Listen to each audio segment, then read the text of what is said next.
Leader of the Opposition. Policies of this Prime Minister and the NDP mayor in Vancouver led that city to more violence, to be on track for a record number of overdose deaths, and to make that city among the most overpriced housing markets on planet Earth. But voters in Vancouver have said enough. They have fired the NDP mayor and rejected the radical policies and instead voted to remove the gatekeepers, to build more affordable homes, and bring in common sense laws to restore safe streets. Will the government in Ottawa finally get the message? The Honourable Government House Leader. I appreciate the Leader's interest in the mayoralty campaign in Vancouver, but here in Ottawa, I have a very specific question for the member of Cross. We have an opportunity in C31, and I ask him whether or not they're going to agree to provide dental care for Canadian children across this country. It's bad enough that they won't support it, Mr. Speaker. Why won't they just let this House, the majority of whom members support it, be there for Canadians, be there for children who need dental care? The Honourable Leader of the Opposition. Now, it is true that Vancouver already has its own provincial carbon tax, but now the costly coalition of the NDP and this Prime Minister want to force BC to triple, and triple that tax. We already have gas prices nearing $2 a litre in British Columbia. People have voted in the Vancouver elections to reject these inflationary policies. Why won't this costly coalition get the message from British Columbia that people cannot afford these taxes and cancel their plan to triple the tax? The Honourable Minister of the Environment. Thank you, Mr. Speaker. Just last Friday, thanks to the climate action incentive payments, a family of 4 received in Manitoba $208, $275 in Saskatchewan, and $269 in Alberta, and in the member opposite's province, $186. And this will happen 4 times a year, Mr. Speaker. We can fight climate change and support Canadians, and that's exactly what we're doing. The Conservatives have no plan to fight climate change and no plan to help Canadians. Thank you, Mr. Speaker. The Honourable Leader of the Opposition. Well, they have no plan to fight climate change. What they have is a tax plan. And the Parliamentary Budget Officer has concluded that the majority of people who receive these rebates, which is not even all Canadians, get less in rebates than they pay in taxes. For example, East Coast Canadians, 40% of them are living in energy poverty. The Liberal Premier in Newfoundland and Labrador has said that the Liberal government in Ottawa should not triple the tax on home heating. Home heating prices are expected to double this winter. Will the government get the message that heating your home in Canada is not a luxury and cancel the plan to triple the tax? The Honourable Minister of Environment. Thank you, Mr. Speaker. And in fact, we are helping households transition away from dirty and expensive home heating oil to more affordable and greener heating sources. And we are doing that, and we've committed to do that with our partners in Atlantic Canada, Mr. Speakers. We are working with every single province in Atlantic Canada to support programs that they have put in place, $250 million to help tens of thousands of Canadians have access to cheaper, greener energy, Mr. Speaker. We can fight climate change and help Canadians. On those 2 fronts, the Conservatives have nothing to say. Thank you, Mr. Speaker. Honourable Leader of the Opposition. So here we go. Trickle-down government. They scoop up the money from the hardworking people who are just trying to heat their homes, doubling home heating bills, bring the money to Ottawa, and then expect us to believe that the money is going to trickle all the way back down to the people who paid for it in the first place. Allow us to doubt that. We already know the vast majority of Canadians are paying far more in taxes than they're getting back in any rebates. Many provinces don't get any rebate at all, but yet this government wants to target seniors for the crime of heating their home. Why don't they cancel this crazy plan to triple the tax? The Honourable Leader, the Government House Leader. Trickle-down economics is a policy that advantages the most wealthy with the idea that those at the bottom will benefit. This party opposite, Mr. Speaker, is a party that voted against the Canada Child Benefit. This party opposite voted against raising taxes on those that have the most to give it to those that are less. But I have a question for the member right now. There's an opportunity, Mr. Speaker. The member opposite has an opportunity.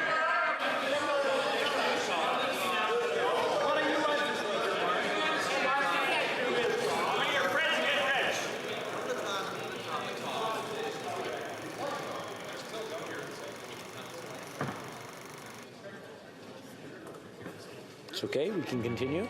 I believe the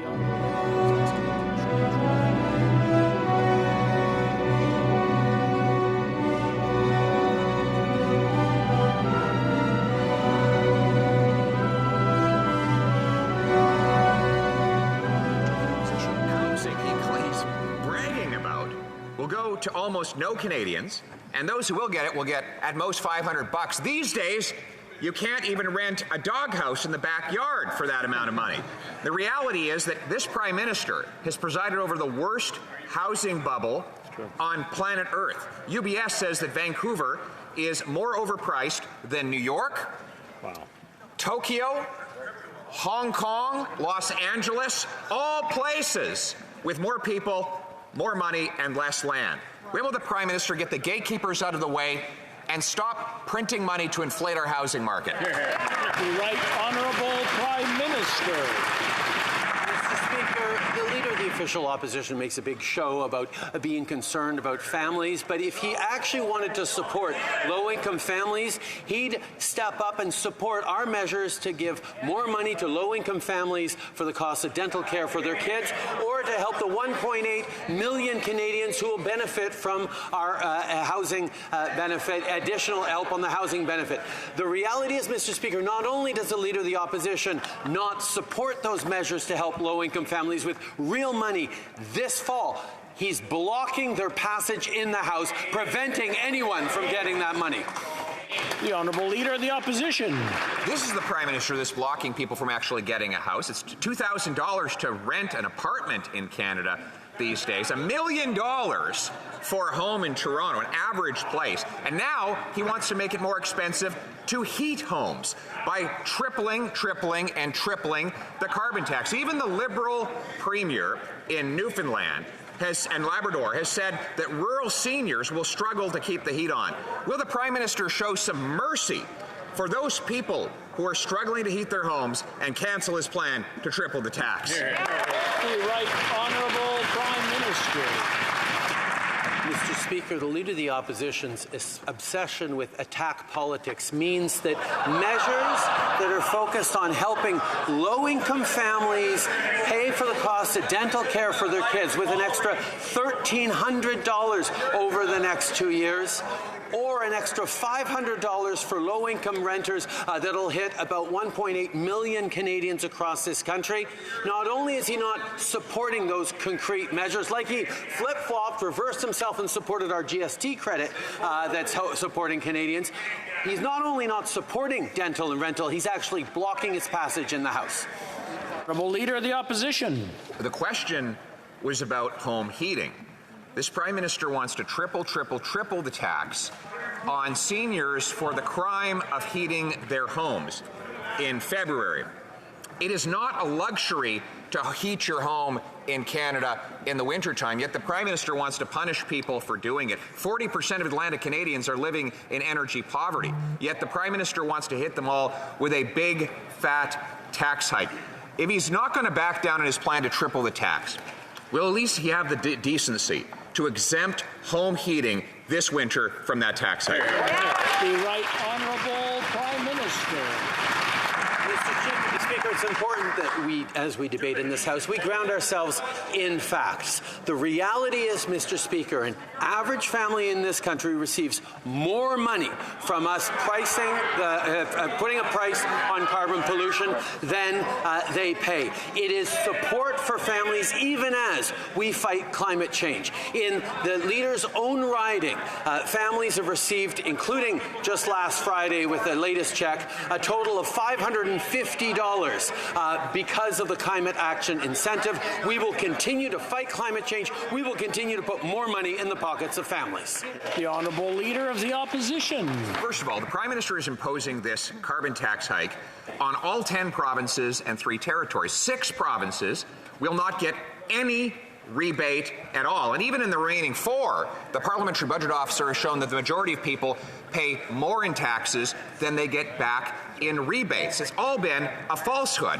Furthermore, they haven't hit a single solitary climate target since they took office. And finally, it's a little rich for this Prime Minister to call little old ladies in rural Newfoundland and Labrador polluters for heating their home in the winter when he makes them pay for him to jet around and go to Costa Rica in the middle of the summer. Why won't he halt the high carbon hypocrisy? The Right Honourable Prime Minister.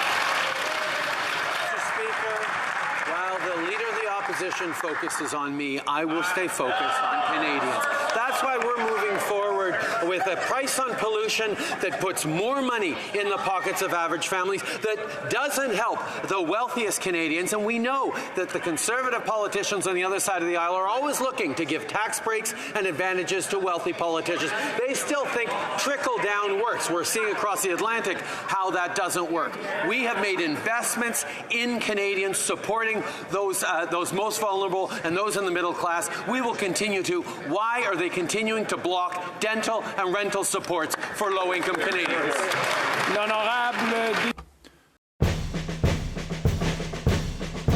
Suffering with the skyrocketing increases in the price of food. Today we learned food prices are up 11%, 17% for bread. Pasta is up 23%. Lettuce, 21%, flour, 24%. The Prime Minister's solution, of course, is to raise taxes on food with a carbon tax hike that will triple the tax on the cost of transporting and producing food in the first place. Will he reverse this tax hike so Canadians can put food on the table? The Right Honourable Prime Minister. Speaker, on the contrary, our solution to support families is to move forward with a GST rebate that's going to hit 11 million households. It just received royal assent last night because all parties support it. The Conservatives actually reversed their initial opposition to our proposal in order to support it, and that was a good thing. But now, Mr. Speaker, the Conservatives have an opportunity to continue to help families that need it with dental care for kids who can't access it right now, right across the country, and with direct help for low-income renters. Will the Conservative leader reverse this position and support low-income and families that need it? Hear, hear. The Honourable Leader of the Opposition. Unfortunately, the Prime Minister is proposing to do exactly nothing for the vast majority of struggling families who will get nothing. And even those small minority who do will find it gobbled up by increased inflation. That's right. The Royal Bank says that the average family will pay $3,000 more in inflation and higher interest rates. These are the results of the $500 billion of inflationary deficits that are driving up the cost of the goods we buy and the interest we pay. And now he wants to triple the tax on food. Canadians are paying enough to put food on the table. Will the Prime Minister let up and get off their backs? The Right Honourable Prime Minister. Mr. Speaker, if the Leader of the Official Opposition wants to help Canadians, why is he not stepping up to help Canadian families give dental care to their kids? We're talking about $1,300 over the next 2 years to support families that need it across the country, and we're talking about direct support to low-income renters. This is money that can make a huge difference in Canadians' lives, but the reality is not only do they not support it, they're trying to do everything they can to block it and even kill our support for these families.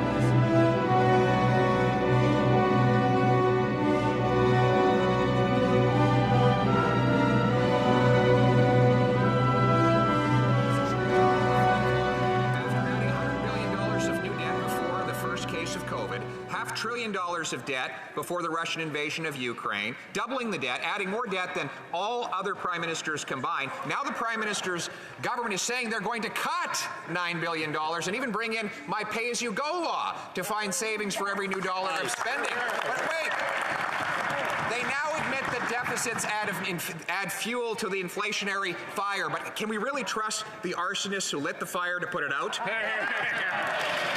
The Honourable Government House Leader. Mr. Speaker, I would obviously pose a question, which is during the pandemic, what would they cut? What supports would they not have offered to Canadians? In what way would they have not been there when Canadians needed them most? And the second question I would ask, Mr. Speaker, as we enter a time that is the most difficult, probably that the globe has faced since the Second World War, that demands responsible leadership. Amplifying anxiety is easy, Mr. Speaker. Solutions are hard. Are they going to support dental care for those that need it, Mr. Speaker? The Honourable Leader of the Opposition. What would we have cut? We would have cut the $54 million ArriveCan Act. We would have cut the $500 million for the We organization. We said they should never have given wage subsidies to wealthy corporations that were capable of paying out bonuses and dividends to their executives. That's an easy question to answer. In fact, $200 billion of the $500 billion in new debt in the last 2 years had nothing to do with COVID at all, and inflation was already spiraling out of control well before the Russian invasion of Ukraine. So they should stop blaming everyone else and tell us how they're going to reverse the inflation that they caused. The Honourable Government House Leader. Mr. Speaker, the Leader of the Opposition is stating that inflation is a problem that is only faced by Canadians. He is presuming that Canadians are not watching what's happening in the rest of the world. And I wonder, Mr. Speaker, right now that he has an opportunity, and they reversed the decision that they made on C-30 to provide support for Canadians. They have another opportunity to reverse their position, to make sure that low-income renters have an opportunity to get the money they need in these difficult global times. They have an opportunity to make sure that those that need dental care get it. Will they reverse their position and support us in these measures? The Honourable Opposition. The Leader of the Opposition. It is true that dumb governments that ran massive deficits all around the world and printed money to pay for it all have inflation problems. Countries like Switzerland that had low or no deficits have low or no inflation. This was a choice. This government decided to spend $500 billion inflating the cost of living. More dollars chasing fewer goods leads always to higher prices, and now we have 40-year highs in inflation. But how can we trust the very few people who caused this problem to fix it? The Honourable Government House Leader. Mr. Speaker, around the world we're dealing with unprecedented times. Climate change, a war that has happened in Ukraine. We're dealing with global inflation, and that demands maturity and serious answers. And I would say, Mr. Speaker, to the member opposite, that in this time that we have an opportunity not to amplify anxiety, not to make people more scared, but to provide them real solutions. It's bad enough that they're not willing to support dental care. I'm just asking, as the House Leader, as somebody who's attempting to get that legislation and support for Canadians, will they at least stop opposing it so that the parties that do support it can get it done? The Honourable Leader of the Opposition. So now he blames the war in Ukraine for inflation when less than 0.3% of Canada's trade is with Russia and Ukraine combined. Furthermore, the very things that the Russians and the Ukrainians produce, oil and agriculture, are abundant here at home if only the government would get out of the way and let our farmers and energy workers produce it. If we can't do that, we've got bigger problems still.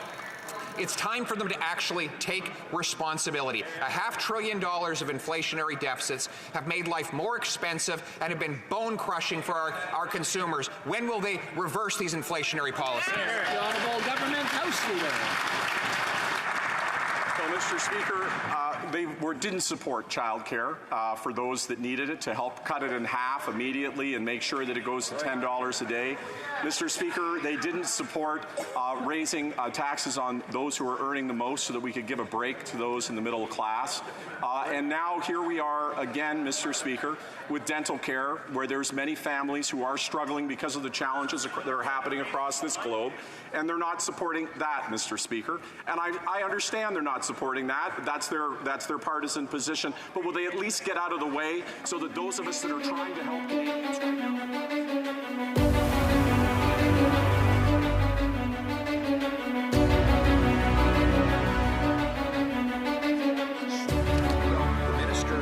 Preparedness said, quote, "At no point did our government pressure or interfere with the operational decisions of the RCMP, including their communication strategy. Yet, only 10 days after the biggest mass shooting in Canadian history, the commissioner of the RCMP was recorded saying, "It was a request that I got from the minister's office." Ooh. Furthermore, she said she was waiting for a call from the Prime Minister so that she could apologize for not having released the information that the politicians wanted out. They wanted this information out so that they could advance their partisan agenda. Will they resign? The Honourable Parliamentary Secretary. Madam President, the member opposite knows really well that one of the most fundamental principles of our democracy is that politicians do not interfere in police investigations or police operations. Let me be absolutely clear. We believe that that is a sacrosanct principle of our democracy, and at no moment ever our government has ever interfered in police investigation or police operation, nor we will ever do so. Thank you.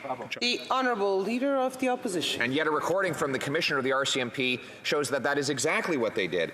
It was, quote, "It was a request that I got from the Minister's office." And I shared with the Minister that it was in fact going to be in the release, and it wasn't. I'm now sitting on a request in my phone that the Minister wants to speak with me. She says further, "I'm waiting for a call from the Prime Minister so that I can apologize." Apologize for not releasing sensitive investigative information to advance the Liberal Party's partisan agenda.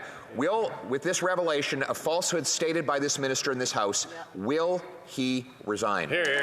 The Honourable Parliamentary Secretary. Madam Speaker, let me repeat once again, at no point did our government attempt to direct or otherwise interfere with police operations.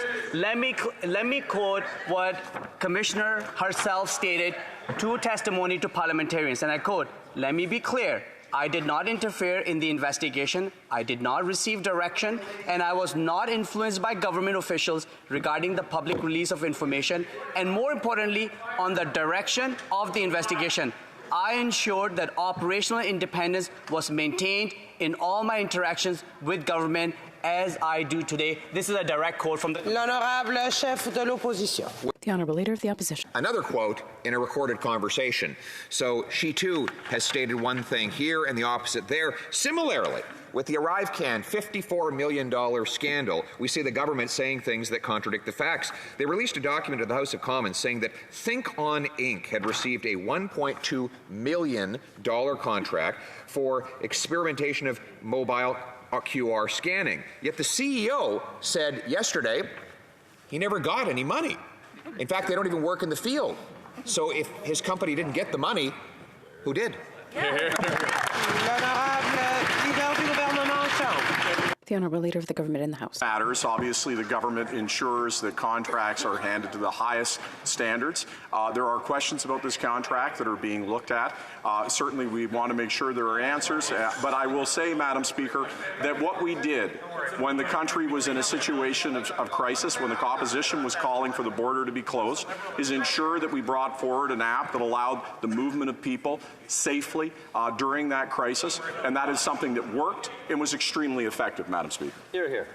L'Honorable Chef de l'Opposition. The Honourable Leader of the Opposition. Making somebody rich. We just don't yet know who. So the government released a document in the House of Commons saying that Think On Inc. got $1.2 million in ArriveCan contracts. Yesterday, the CEO said, "We have received no money from the CBSA. He further said, "We're not even remotely in that space." In other words, they don't even do the work that was paid for. So this company did not get the $1.2 million. Two questions. Who did get the money, and where is it now? The Honourable Leader of the Government in the House. Madam Speaker, CBSA is looking into this matter. They're aware of concerns with respect to the contract. I can assure the honourable member opposite that in all matters with respect to contracts that we adhere to the absolute highest standards and demand those standards in every interaction that the government interacts in. But again, I will point out, Madam Speaker, the imperative nature of the action that the ArriveCan app was able to facilitate. We were in a situation where the opposition was calling for the border to be closed. We wanted to make sure that Canadians could travel safely. We introduced an app that facilitated that in a time of crisis and made sure that Canadians could travel. Honorable député de Saint-Jean. Madame la Présidente, Radio-Canada révèle... Madam Speaker, Radio Canada revealed that the federal government launched a witch hunt for journalistic sources in order to punish a whistleblower. They want to find out who revealed that the federal government was appointing a unilingual Anglophone as CEO of the Museum of Canadian History. The government could have looked in the mirror and asked why it was still making unilingual Anglophone appointments, but no.